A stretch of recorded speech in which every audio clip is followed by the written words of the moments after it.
31 de marzo, de la lección 1 hasta la 2. Esa fecha es inamovible. Para los que en actualidad se les está dando en 3 semanas de anticipación, deben estar antes, porque es un grupo numeroso, van a ganar en 2 grupos, no se van a preocupar por averiguar las preguntas del primer grupo, sino preguntan a una de sus compañeras que, como son bastantes artículos, hay para todos, 2, 3 líneas, los que den primero, no se preocupen por los, ¿no?, que van a entrar y que van a saber, porque no, además que todos deben estar. 6:30 debe iniciar el examen. Para ese día se les está dando que no. Llaman a la lista, si no están, y tampoco digan, no, yo van a entrar de la A y yo voy a entrar al 1. ¿Qué tal si se nos ocurre? Vamos a llevar a uno de arriba y uno de abajo. Porque queremos ver, no sabemos cuántos van a existir. Son casi 100 estudiantes en el grupo, así que el aula no va a alcanzar. Tenemos que tomar las previsiones. Por eso les estoy dando esas recomendaciones. Son 10 preguntas de desarrollo, no hay falso verdadero. A la pregunta, a la respuesta. ¿No? Así que tienen que tratar de no buscarme más. Va a haber una clase que les va a servir, vayan haciendo para resolver todas aquellas dudas que puedan tener. No se llevaría mucho coordinar con el director qué clase va a hacer. Tenemos hay el contenido de una lección que si llegamos a la 13, tomando en cuenta los tiempos, va a ser de la lección 1 a la lección 13. Por el momento está. Es que igual, o sea, es lo mismo, el segundo parcial de la 13, y llegamos al final, son casi 40 lecciones y estamos en lo mismo. Son casi 40 lecciones que tenemos que dividirlas en los 3 parciales, ¿no? Porque el examen final es de todo lo avanzado. A lo mucho este primer parcial va a ser de 13, el segundo parcial, que son lecciones un poquito más cortas, porque aquí hemos tropezado con la lección 8 y también la lección 10, que son 2 clases. Con la debida anticipación se les está dando, porque los exámenes sí están empezando, pero tenemos ese tiempo. Estudien para los primeros parciales, cosa que al final no tengamos que han estado viniendo quienes asisten, no se descubre nada en el examen. Concepto. El otro día tuvimos problemas con un estudiante muy molesta, dijo, escucha doctrina, tendrían que darnos un libro. O sea, todo se está impartiendo en clases. El que quiere toma apuntes, el que no quiere toma apuntes, y el problema va a ser el día del examen para quien no se les está ayudando con los cuadros para que puedan tener y no olvidar. No se les va a preguntar nada que no se haya explicado en clases. El primer parcial entra bastante en conceptos, bastante, como varios que no saben. ¿Ya? Porque para ese día nos vamos a olvidar, ustedes nos van a dar la cartera a nosotros. Ese día nos olvidamos.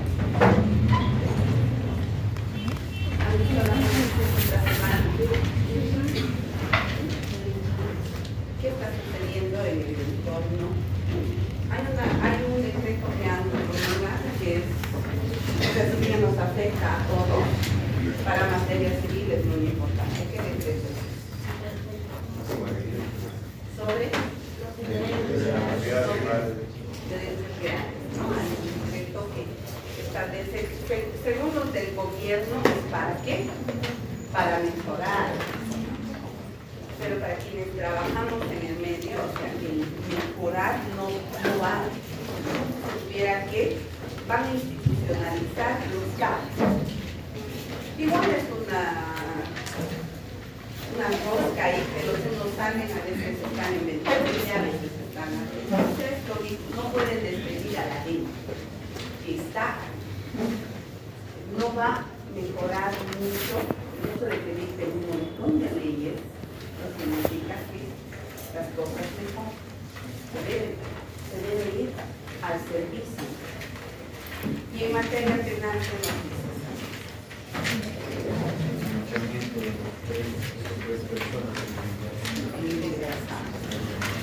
Ahí entra, ¿qué es?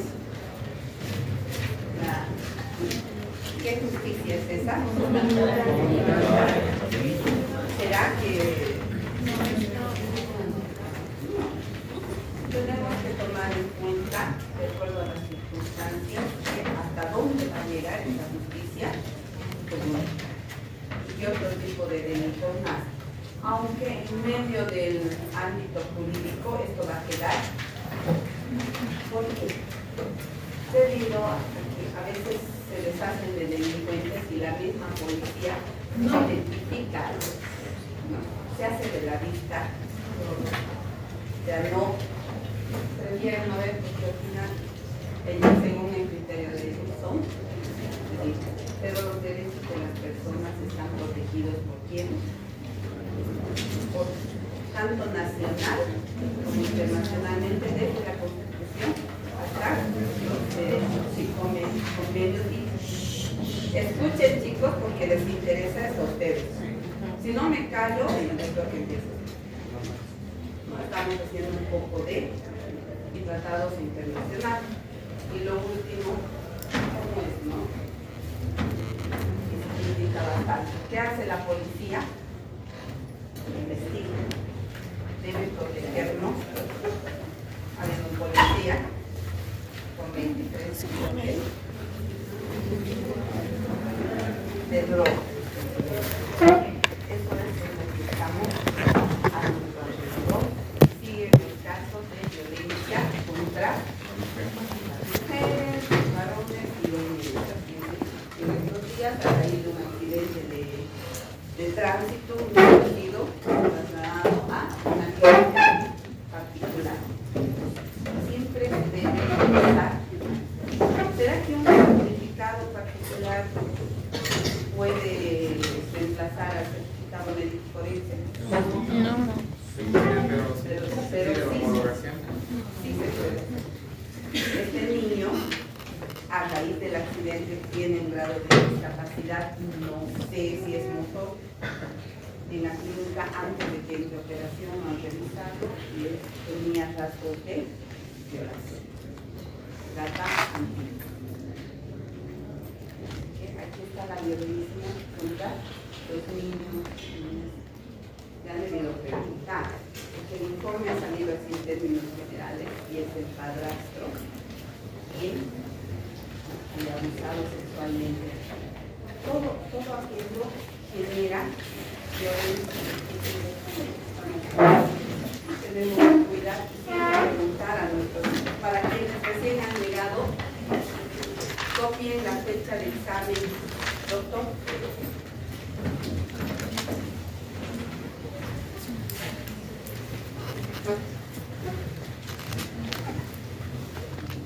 Para los de atrás, por favor, dejen sus celulares, que de adelante se ve si están con el código en el celular o si están chateando.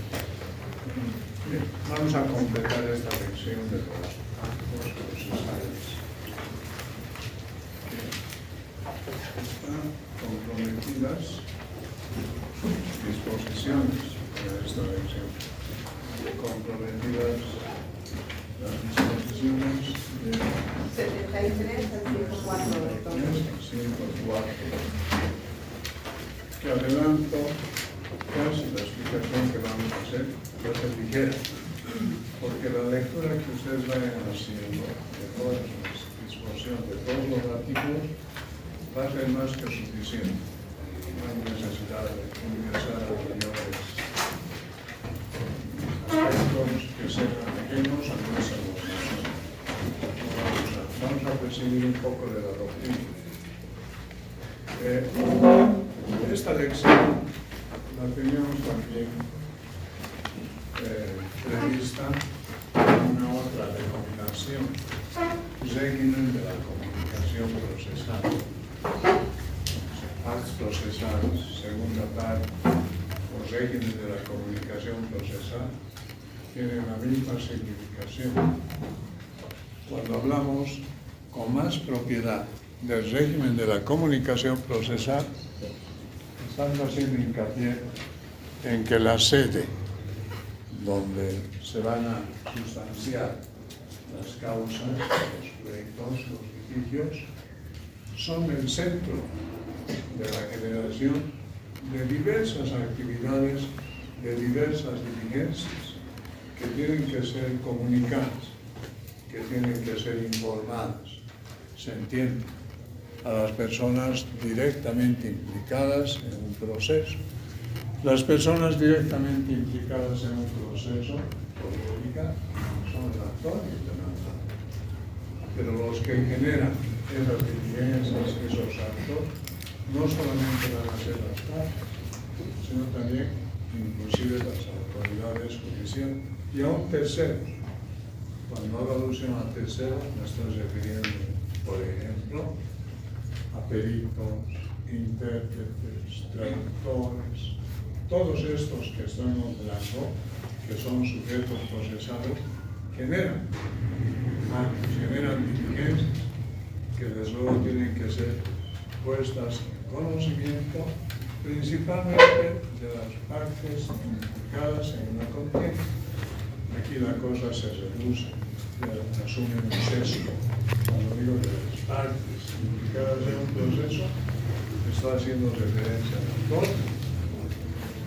Cuando se interpone una demanda, esto ya lo hemos repetido varias veces, esta demanda que asume la modalidad escrita, se la interpone ante un juez a quien se lo considera competente.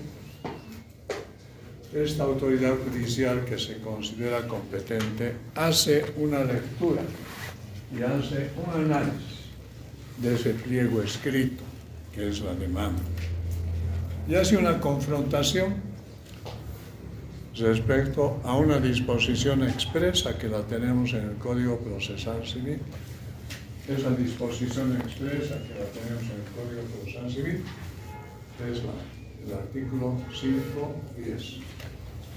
Ahí el juez va a ver si esa demanda se acomoda a todas estas exigencias, a todos estos requisitos de forma y de contenido que están previstos en el artículo 110. Una vez que confirma el cumplimiento de todas estas condiciones, de todos estos requisitos, el juez admite esa demanda. Y diríamos que admite la demanda emitiendo para el efecto un simple proveído, un decreto de admisión. Varias veces he escuchado decir de que el juez admite una demanda pronunciando un auto. No es así. Yo creo que tenemos que ser en ese aspecto exigentes en torno a los tipos de resoluciones que dictan los jueces. Es un simple decreto, no es auto. Y quizás esta es la oportunidad para más o menos establecer la diferencia, que ya la habíamos explicado en una anterior oportunidad, entre un decreto y un auto. Los decretos son resoluciones judiciales que se pronuncian por el juez y que son de mera ejecución, de mero ordenamiento, en tanto que los autos, que también son resoluciones judiciales, se pronuncian ya previa confrontación, o sea, previa audiencia contraria. ¿Qué significa esta palabra previa audiencia contraria? Que es un requisito de un auto, de que el juez, al emitir un auto interlocutorio, ya sea definitivo o provisional, tiene que escuchar a las partes. Por eso se dice que los autos se pronuncian con sustanciación. Los decretos son resoluciones, repito, que se pronuncian sin sustanciación. Si se interpone una demanda, todavía no hay una otra parte constituida. La otra parte, el adverso, con quien se va a generar una confrontación, recién va a aparecer en el escenario jurídico jurídico cuando se lo haya citado por la demanda y cuando haya contestado la demanda. En tanto, la actividad inicial, esa voluntad, que es una voluntad expresa del actor, simplemente es una expresión voluntaria unilateral. No hay todavía un correspondiente aspecto de bilateralidad. La bilateralidad va a comenzar cuando el demandado comparezca al órgano jurisdiccional a asumir su defensa. Entonces, ahí está el aspecto y la ratificatoria y la fundamentación de que después de que se interpone una demanda, el juez admite la misma con un simple decreto, con un simple proveído, que no es un auto. O sea, estoy fundamentando esa posición de que la admisión de la demanda se la hace a través de un simple decreto. Una vez admitida esa demanda, desde luego que tiene que ser conocida. Va a ser conocida por el demandado. Y para que esa demanda tenga que ser conocida por el demandado, tiene que haber un acto jurídico procesal de vital importancia. Este acto procesal de vital importancia es la citación. Se va a tener que citar al demandado con la demanda, dentro de un plazo previsto y expresamente por la ley, dentro de un plazo. No es que se lo va a citar con la demanda cuando así tenga que expresar su voluntad el funcionario encargado de hacer esta diligencia, que en este caso sería el oficial de diligencia. No, hay una carga, hay una obligación para que esa citación con la demanda tenga que perpetrarse, tenga que aplicarse en un plazo. Pero el plazo no le corresponde ni al funcionario judicial ni al juez. Ese plazo le incumbe al actor. El actor, esto lo vamos a explicar más adelante, tiene un plazo para que el oficial de diligencias cumpla con ese trabajo de citar con la demanda. Pero repito, esa obligación le incumbe al actor y ese plazo son de 10 días. En esos 10 días el actor tendrá que disponer de los medios correspondientes con el oficial de diligencias para que el demandado sea citado. Bien, una vez que el demandado es citado, vamos a después analizar las formas, las modalidades de citación. Tiene, no estoy diciendo puede, tiene el demandado asumir su defensa. Aquí ya no hay una comparecencia del demandado voluntario. Aquí la comparecencia del demandado a los estrados judiciales es obligada, aunque no lo diga la ley. ¿Por qué es una comparecencia obligada? Porque si no asumiera su defensa el demandado, con seguridad las actuaciones futuras serían totalmente contrarias y lesivas a sus intereses. Porque en este caso la autoridad judicial continuaría con el proceso y fundaría su sentencia solamente respecto a la prueba producida por el actor.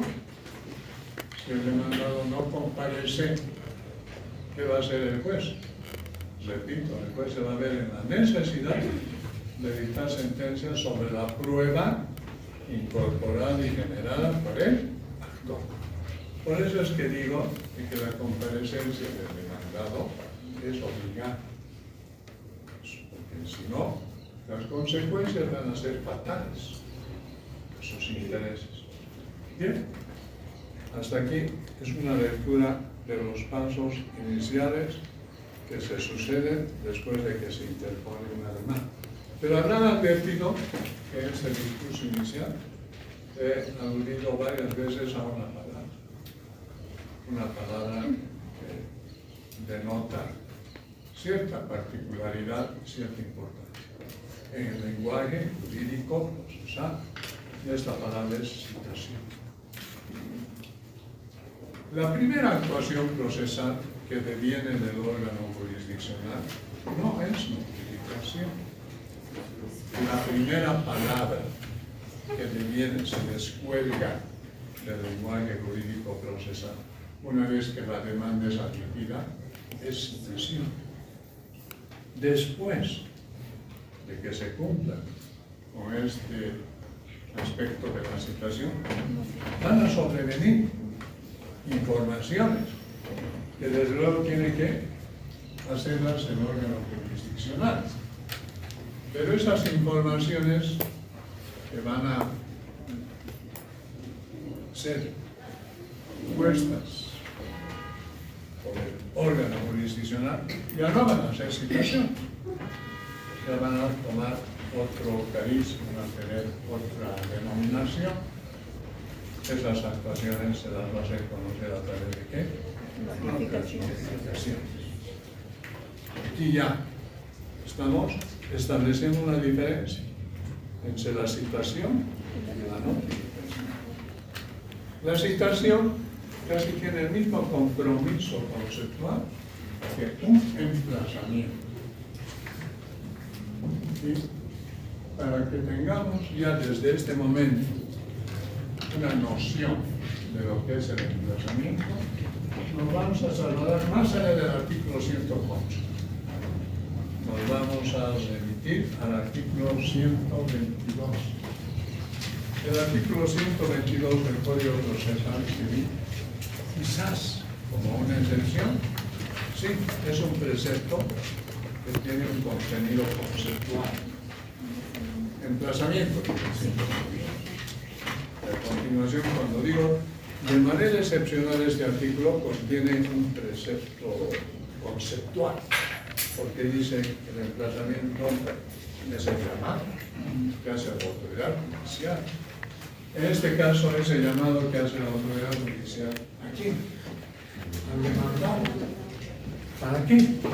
Para que comparezca a asumir sus hechos. Ya, en este momento, debemos identificar claramente estos términos.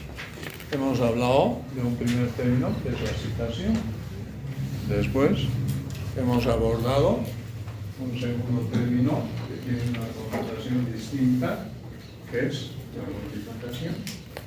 Estamos a través de este artículo 122 emprendiendo una lectura conceptual de lo que es el emplazamiento. Y también lleva incorporado este término del emplazamiento, el comparecimiento, que también muchos catalistas lo designan con el nombre de comparecimiento. Emplazamiento y comparecimiento en el lenguaje jurídico procesal tienen la misma significación.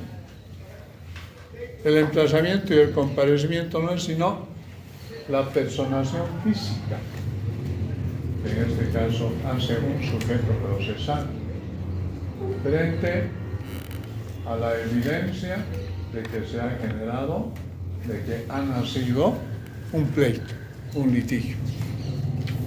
Creo que en una clase pasada dije de que debemos distinguir el comparecimiento voluntario de un comparecimiento obligado. El comparecimiento voluntario, ¿a quién le corresponde? Al actor, al demandante. Porque en esta oportunidad dije, a nadie se le obliga a interponer una demanda. Nadie, ninguno de los aquí presentes está obligado a interponer una demanda. Entonces, ese comparecimiento que implica que el actor tenga que pedir al juez tutela jurídica, que se configura por la interposición de su demanda, es un comparecimiento voluntario. Porque, repito, a nadie se le obliga a litigar. Pero en el momento en que el actor, el demandante, comparece interponiendo su demanda, ya se obliga a las actuaciones futuras. Ya se obliga, ya son cosas que tiene que asumirlas el actor como aspectos obligados. En tanto que el comparecimiento del demandado a través de la contestación a la demanda es un comparecimiento obligado, muy distinto al comparecimiento voluntario del demandado. ¿Por qué el comparecimiento del demandado es obligado? Porque una vez más repito lo que hace un momento dijo. Si no asume su defensa, las consecuencias van a ser letales a sus intereses. Por eso es que el comparecimiento del demandado, dentro de un plazo establecido por la ley, es obligado. Porque se le está dando la oportunidad, la posibilidad de que tenga que defenderse. ¿Y cómo va a defenderse el demandado? Destruyendo todo lo que dice el actor en su demanda. Y ese comparecimiento que es obligado del demandado se lo hace también dentro de un plazo establecido por la ley.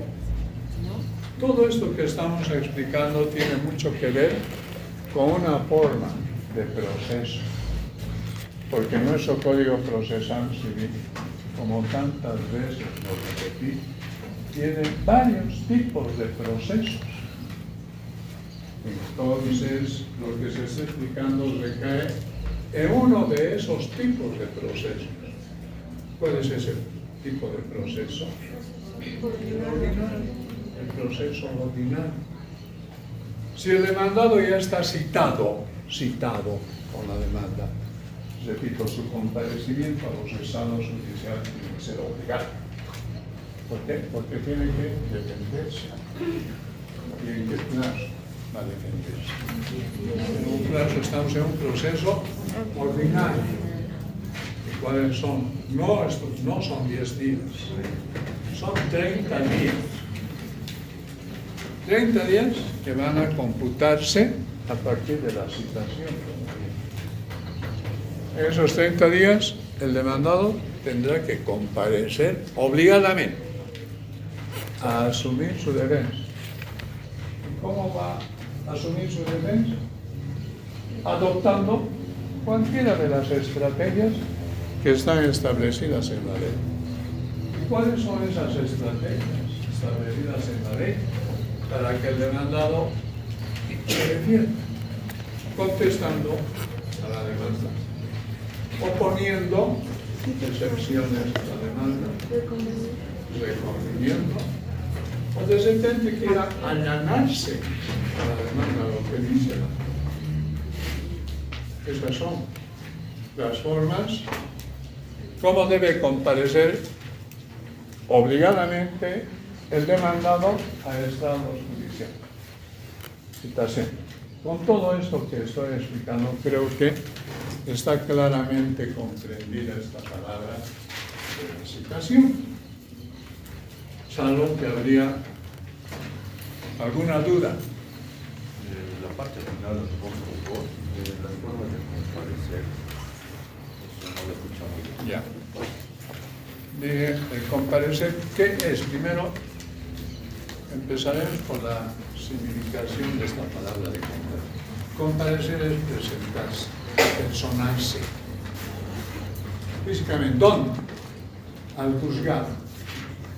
El comparecimiento, dije, es voluntario. ¿Para quién?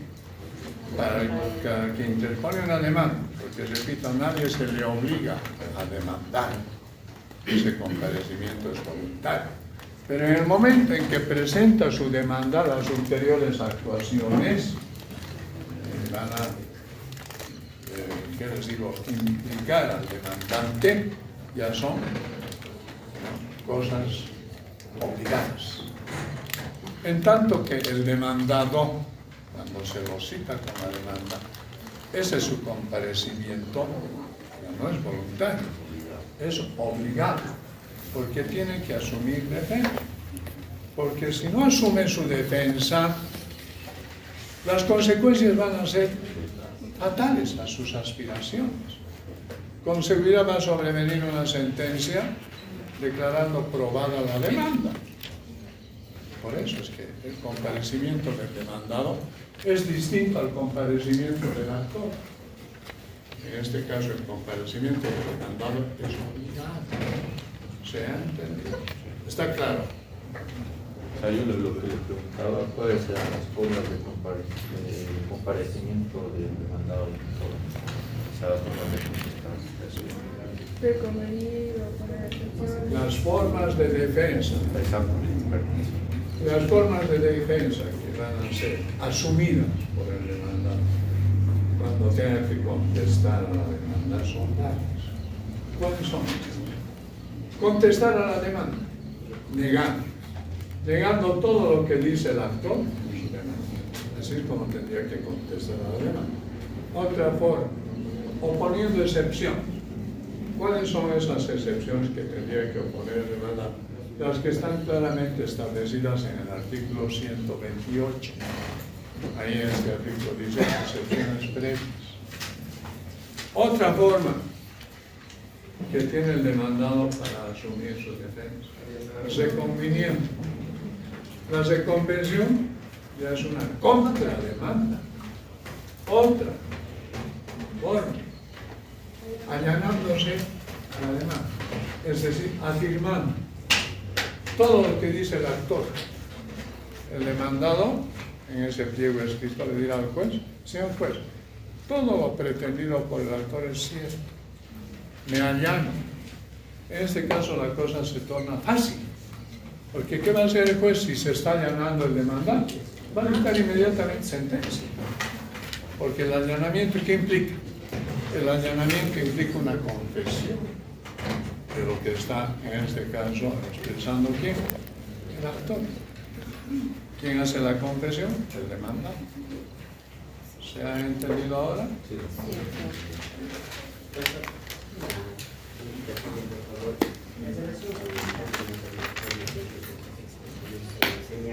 ¿Es un mandato que le dan por las partes o es obligado solo una parte?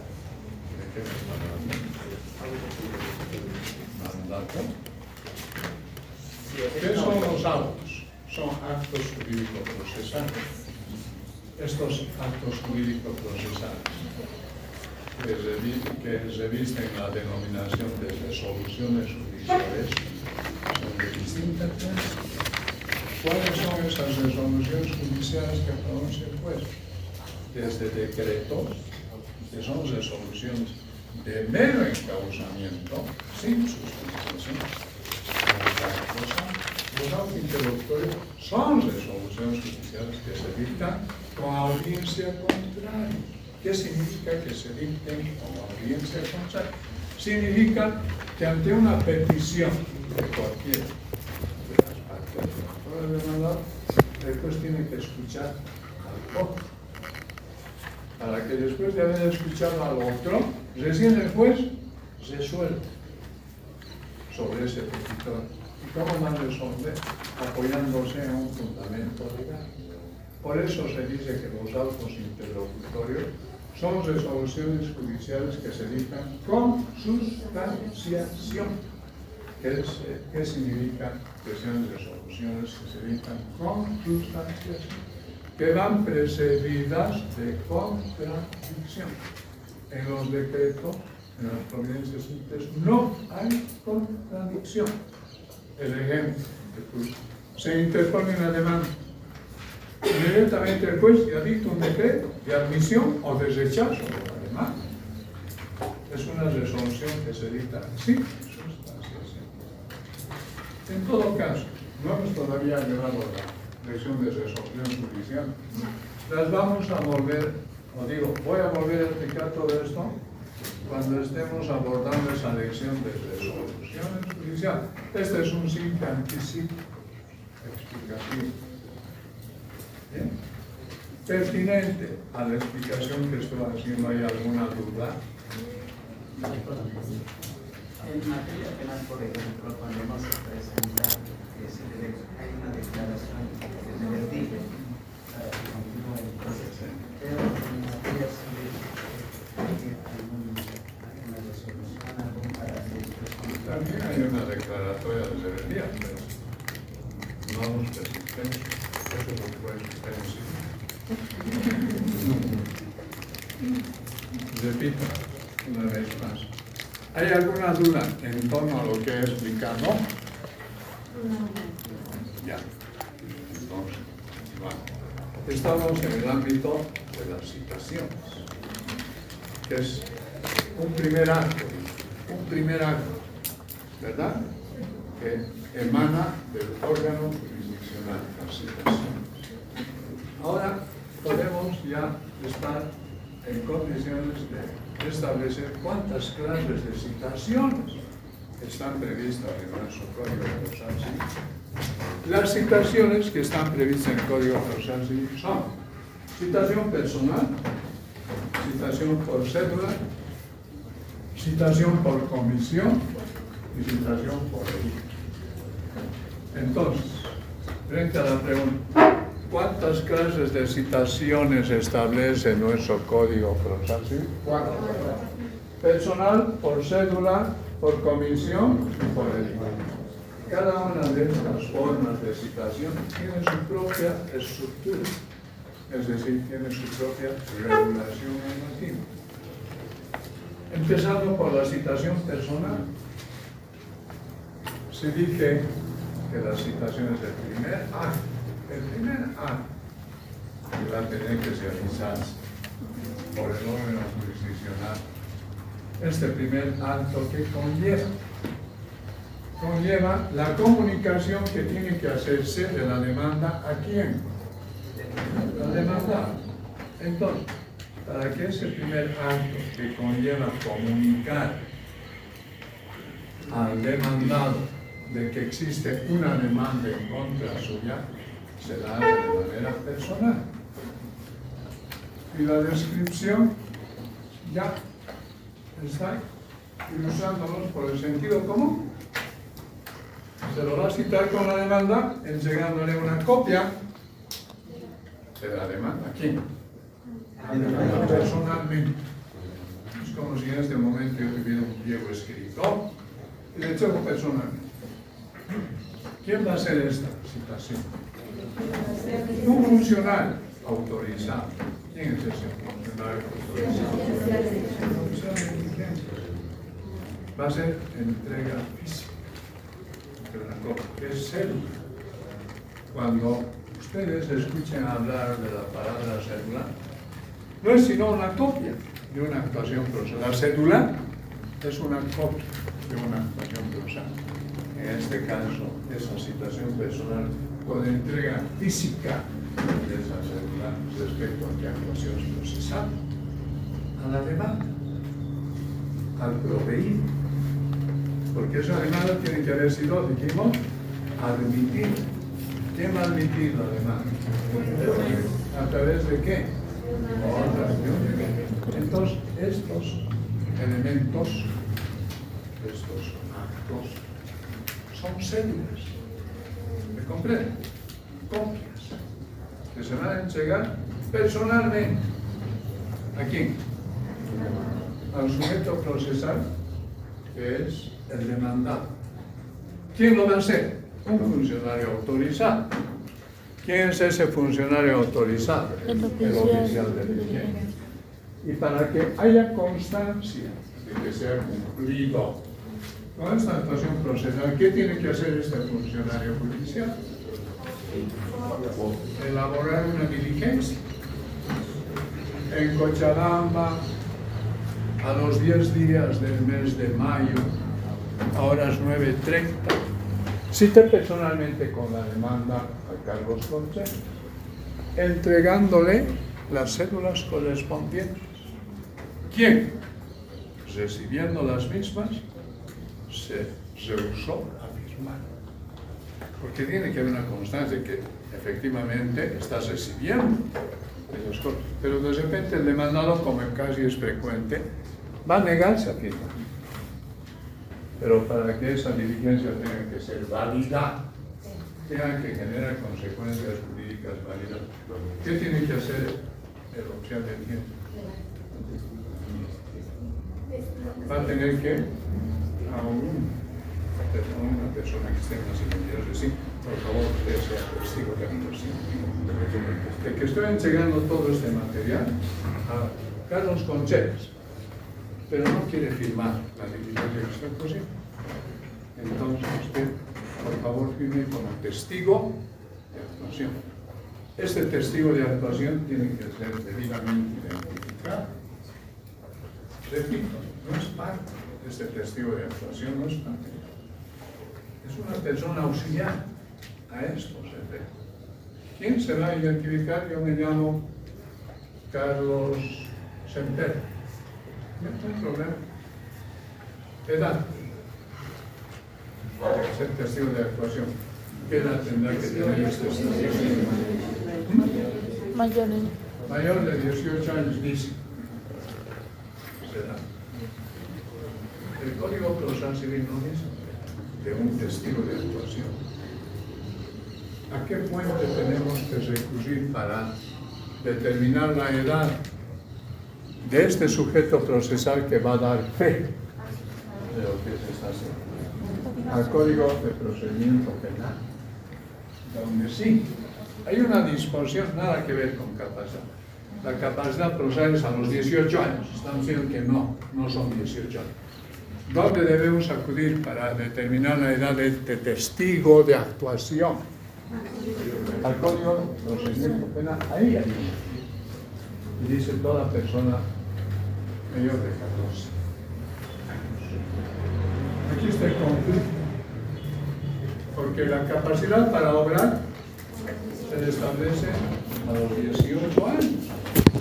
Para que tenga que intervenir una persona como testigo de actuación, se da la edad a 14 años. Hay un conflicto, ¿verdad? Bueno, no vamos a entrar aquí en discusión, pero esto es lo que debemos en algún momento discutir para que estos aspectos de la edad se uniformen. O son 18 o son 14, finalmente, para todas las actuaciones procesales. Porque el testigo de actuación está realizando una actividad, ¿verdad? Y al realizar una actividad, está comprometiendo su accionar con la capacidad para obrar. Y la capacidad para obrar, de acuerdo al Código Procesal Civil, son 18 años. Entonces, repito, aquí hay una incongruencia. Pero así son las cosas. ¿Se ha entendido? Esta primera forma de citación. ¿Cuál es esta forma de citación? Viene la segunda forma de citación.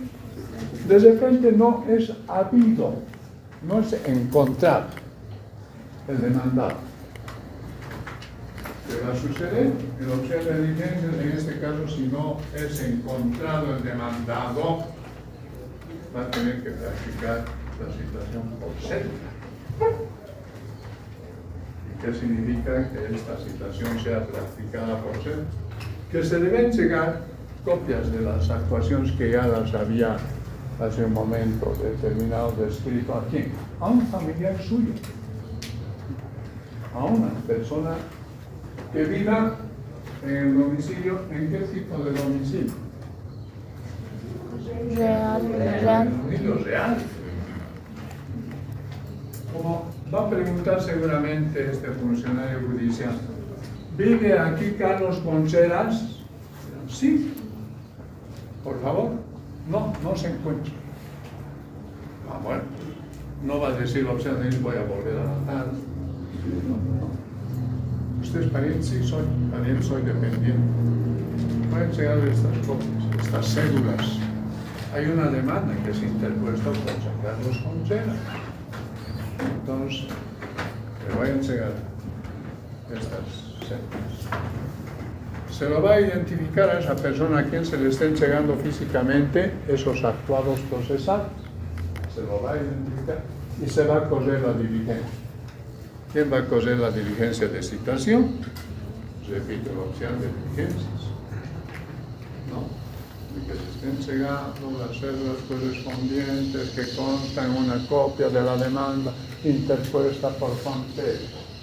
el proveído correspondiente emitido por el juez. Los documentos, de repente hay prueba documental, copias de todos esos cuatro. ¿Quién recibió estos elementos procesales y en constancia firma? La firma y la diligencia que esa es la forma. Pero no obstante, ¿qué tiene que hacer el oficial de diligencias para que no haya observaciones u objeciones? A ese es su accionar. Tiene que poner Va a tener que pegar una otra cédula en la puerta del domicilio. ¿Me entienden? Excitar. Va a pegar, va a colar. ¿Qué más? una foto. Va a sacar una fotografía del lugar donde está practicando. ¿Qué más? Va a ser un mapita. Me constituye en la calle tantos, de la zona tantos. Todo eso va a apuntar a la diligencia que corrige. ¿Para qué? Para que toda esta actuación procesal tenga que ser válida. Todos esos aspectos van a ser incorporados ¿dónde? Al expediente. Ya, miren, estoy utilizando por primera vez esta palabra. Al expediente, que ya se está conformando. Expediente. Para constancia de que efectivamente se han cumplido con todas estas actuaciones que están definidas en la ley. Y con eso se cumple esta segunda forma de citación por cédula. Vayamos a la tercera clase de citación.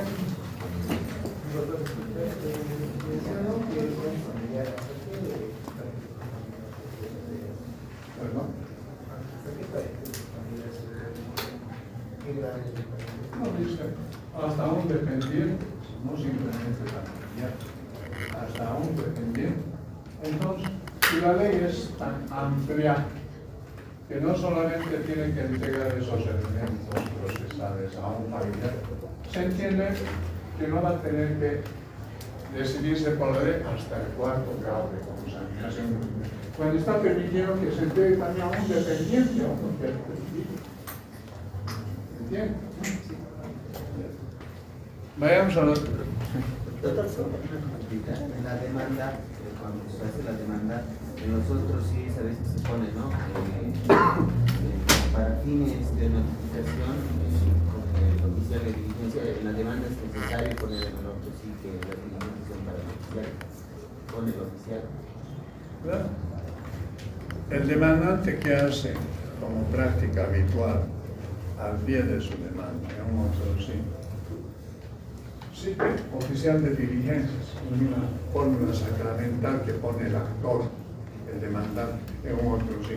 Cite oficial de qué significa, que lo está comprometiendo a un funcionario judicial para que esa demanda tenga que ser conocida por quién, por el demandante. ¿Por quién? Por un funcionario judicial. ¿Sí? Doctor, en caso de que el familiar se negara a recibir la citación, igual es válido como... Igual, testigo de actuación, volvemos a lo mismo. Un testigo de actuación se está negando a recibir, aunque no se las va a tener que recibir, se está negando a firmar la recepción de estos. Por favor, un testigo de actuación, ahí siempre la debo a una persona mayor de 14 años. Eso que está en el momento poniendo en tela de cosas. ¿Alguna otra pregunta? Doctor, una aclaración. Por ejemplo, lo que hacemos para tomar nuestras previsiones es que generalmente el oficial de diligencias nos exige llevar el destino, ¿no? Y al taxi, para evitar, porque a veces no hay nadie en la calle, el taxista es el que nos dice. Y si vamos en movilidad propia, llevamos siempre a una persona que nos va a servir de testigo de actuación. No es el taxista, el acompañante. Perdón, doctor, pero no puede ser testigo un familiar hasta qué grado. No hay. Otra vez volvemos a la pregunta que me hizo el compañero. Están queriendo que yo le determine parentesco, grado de parentesco, sobre eso, la secesión de documentos. El testigo de actuación. También es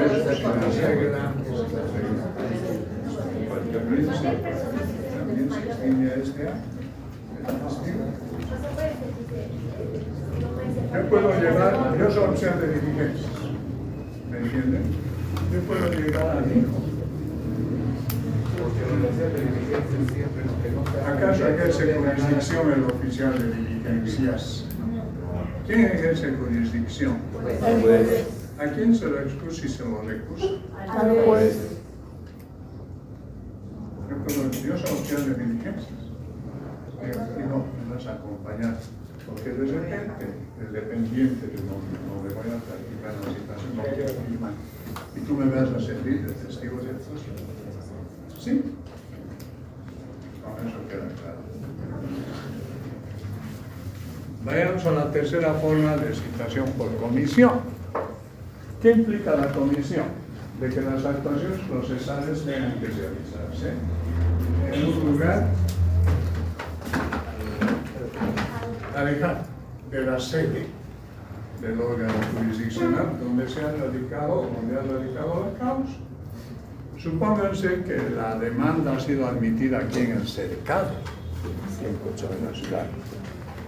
Y la diligencia de citación o la citación tiene que hacerse en Guinacol o en Sacana, en el Valle Alto, no sé.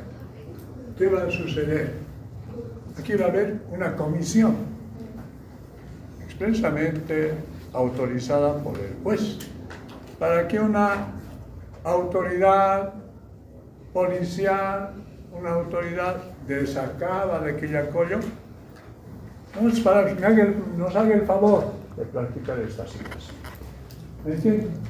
Aquí se genera el aspecto de citación por comisión a una autoridad del lugar donde tenga que practicarse esa actuación procesal que es el de la citación.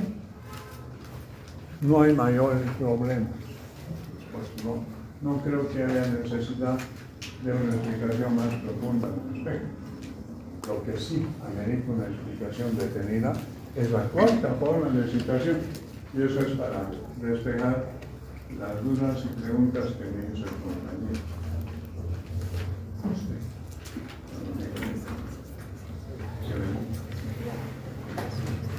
Cuando se autoriza por la ley a la realización de esta forma de citación por el juez,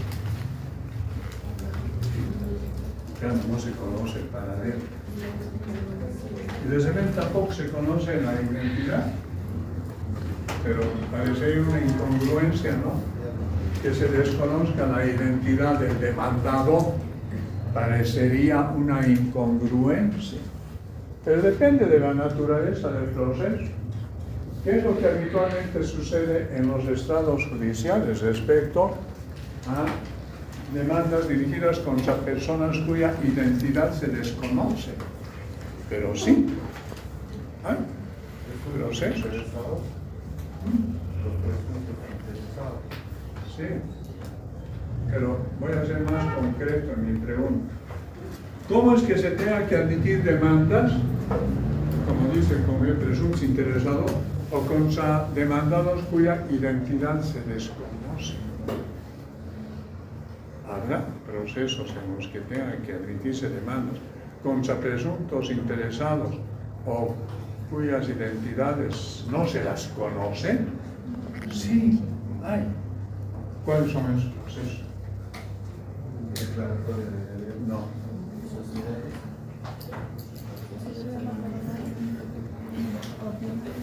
Posando puede ser. Estamos en un proceso contencioso. Cuando me habla de declaratoria de herederos, estamos en un proceso voluntario. No nos desviaremos de nuestro nombre, proceso ordinario, que es contencioso.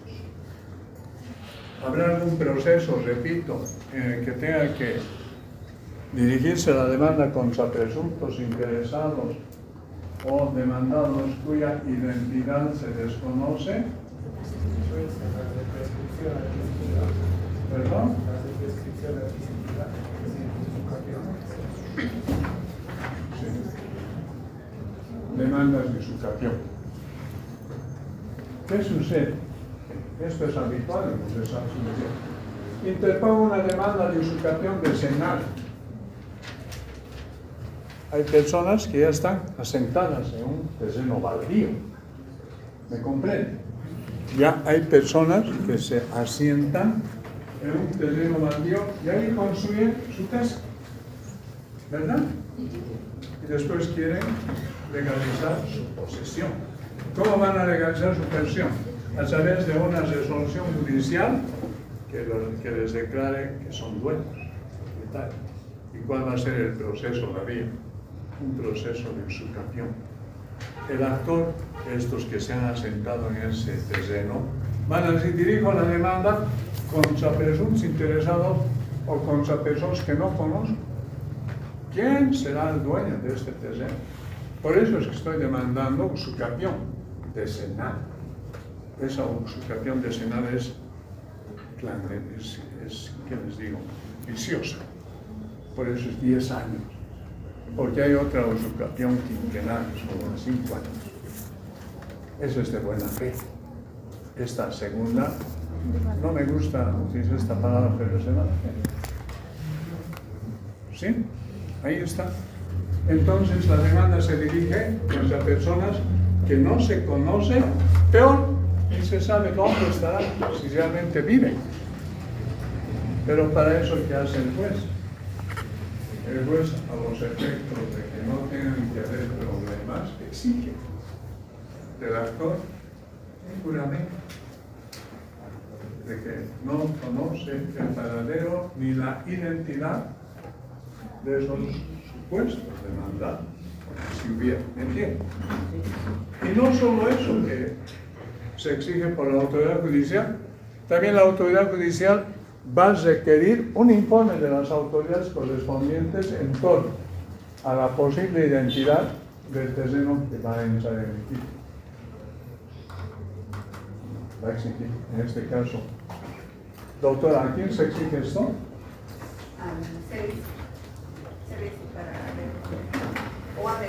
Seres para los datos personales. Se va a notificar ahí al personal. Y derechos reales también. De esa institución.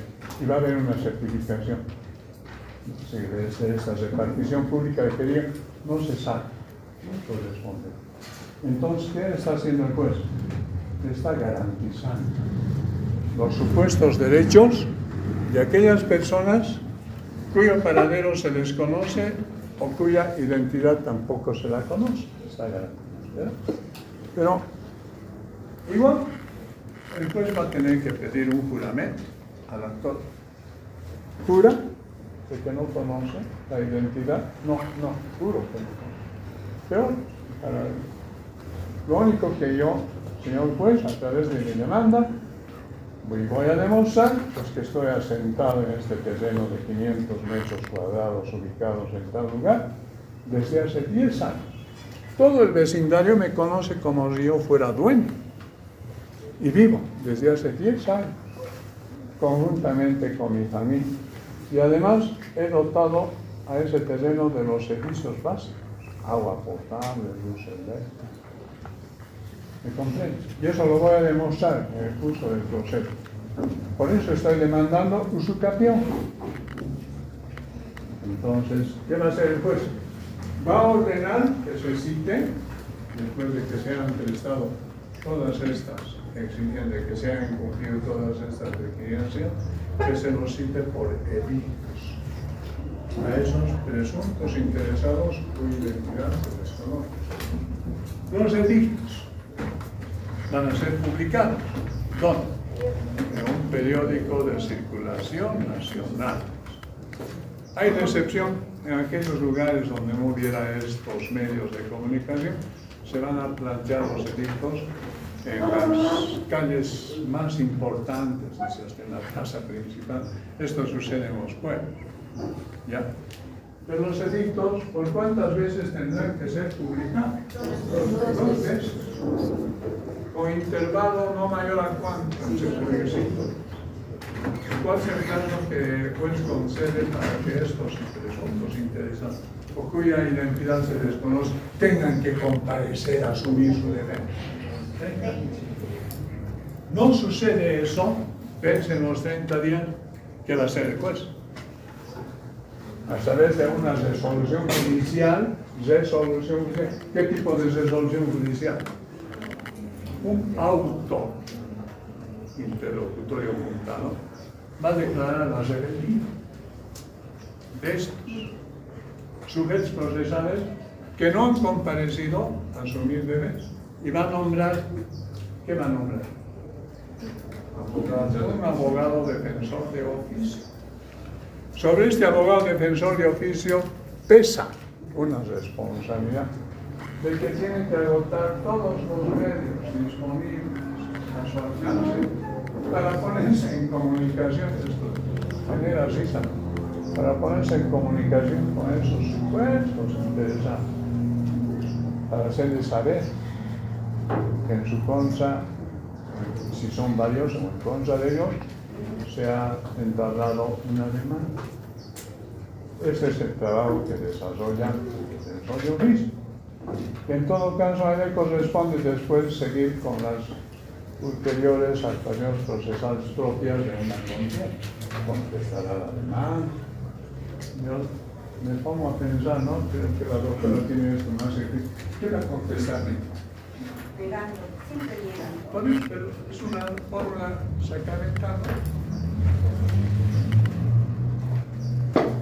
Bueno, la cuestión que esa es la citación por ahí, que debemos contrastarla, porque una de nuestras finalidades en las explicaciones que hacemos es contrastar, comparar disposiciones nuestras, que están en el Código Procesal Civil, con disposiciones análogas que están previstas en nuestra asignatura pariente. ¿Cuál sería nuestra asignatura pariente? Derecho procesal penal. Ahí, en el Código de Procedimiento Penal, hay también esta forma de dar a conocer una actuación procesal emanada del órgano jurisdiccional competente en el conocimiento de un proceso, pero que no es citación. Ustedes están estudiando paralelamente a esta materia, Derecho Procesal Penal. Ahí, en el artículo correspondiente, no me acuerdo en este momento, dice notificación. Notificación por edictos. Ya no dice citación. O sea, en el Código de Procesal Penal se incurre en una especie de contaminación de palabras. En algún lugar dice citación, notificación. No hay esa precisión conceptual que la tenemos establecida en el Código Procesal Civil, donde hay un artículo, estamos en este primer capítulo de citaciones, porque después van a haber otros artículos que digan notificación. En el Código de Procesal Penal todos son notificaciones, y notificación por edictos. Pero esta notificación por edicto la habrá sufrido en el Código de Procedimiento Penal una modificación. Ya no se la hace a través de un medio de circulación nacional, de un periodo, ya no. Ahora asume esta responsabilidad y esto lo han debido estudiar ya. El portal electrónico del Tribunal Supremo y del Ministerio Público. Por una sola vez, a requerimiento de parte interesada, se notifica a los interesados cuyo paradero se desconoce y no se que desconoce su identidad en ese portal electrónico. ¿Quiénes son o cuáles son las instancias correspondientes para eso? Otra vez volvemos, estamos en materia penal, a esa oficina gestora de procesos, al sistema informático de gestión de caos y al buzón de notificación de ciudadanía digital, que deben dominar ustedes, porque están llevando esa materia de derecho procesal. Repito, la notificación que así está establecida en el Código de Procedimiento Penal por edictos tiene ese reporte normativo, que es totalmente distinto al reporte normativo que creo es más claro, es más garantizador lo que está previsto en el Código Procesal Civil. Bien. No vamos a pensar. Es una lección. Vamos. 38. Más bien, de esto hay algo más que quiero explicar, que es importante. Porque cuando me habla de citaciones, hay que ver, ¿no? Tampoco los voy a dar lo original de en esto más bien es más importante lo que está previsto en el 81.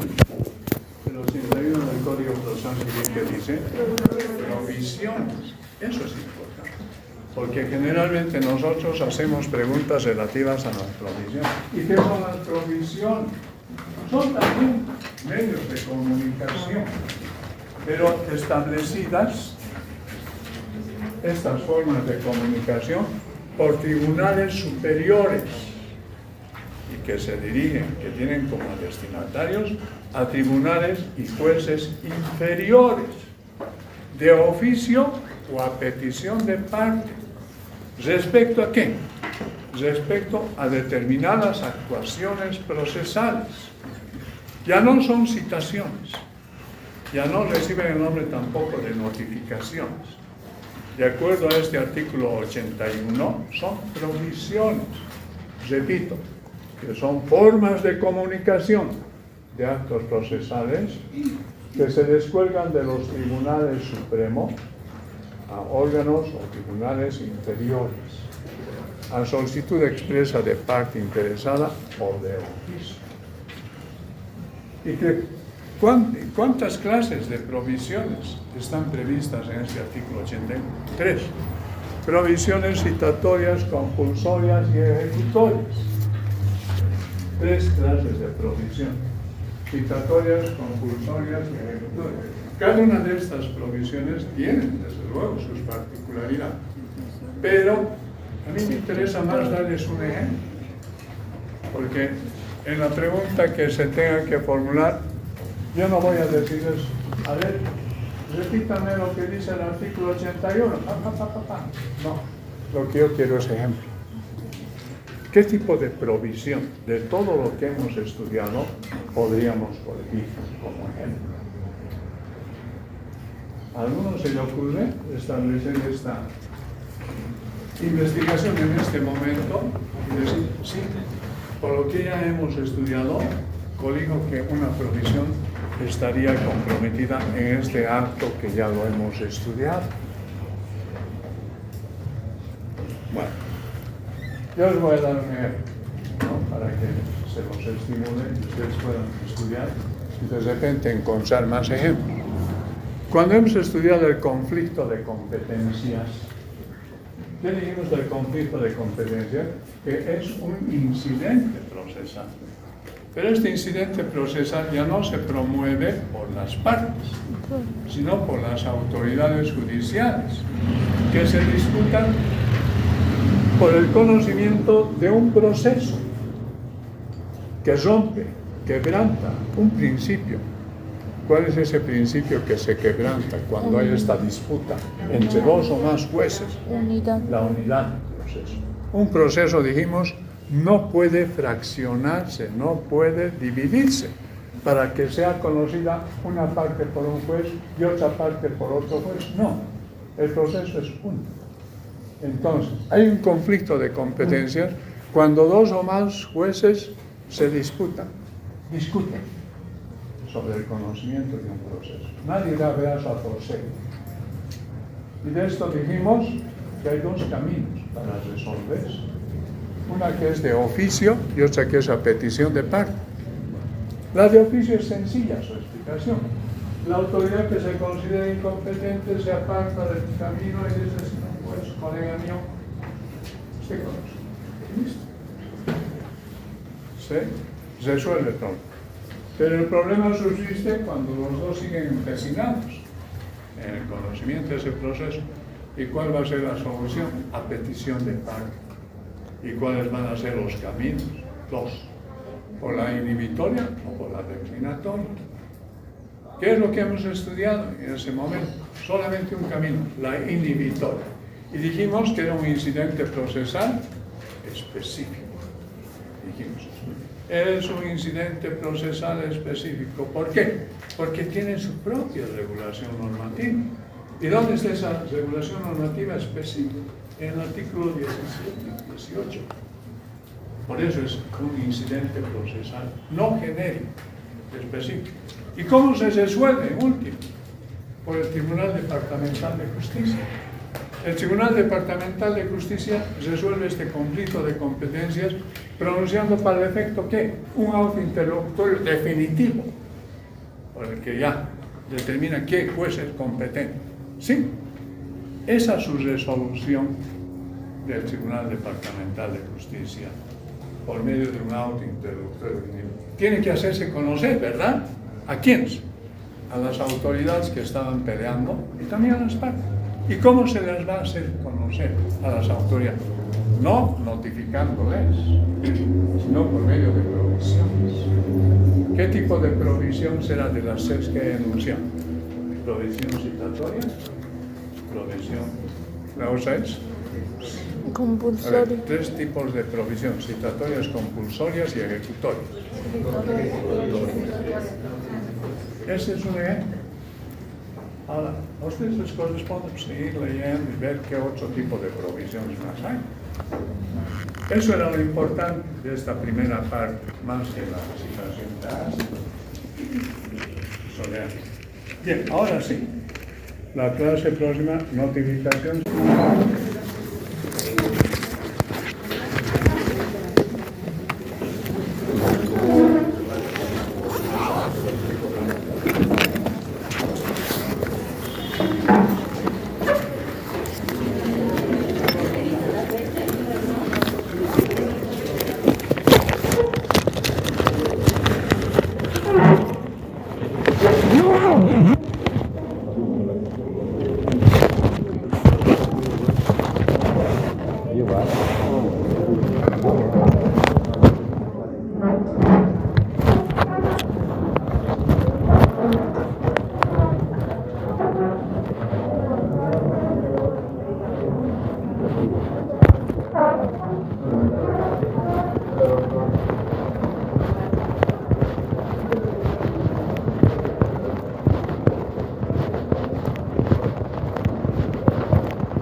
¿Cuál es el?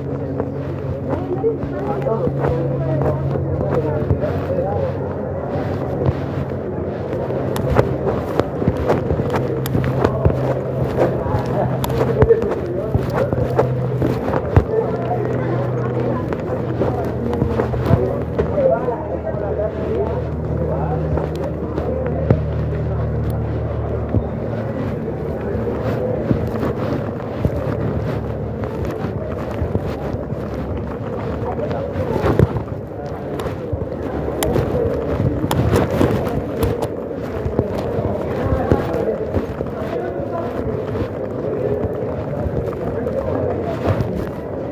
Tal vez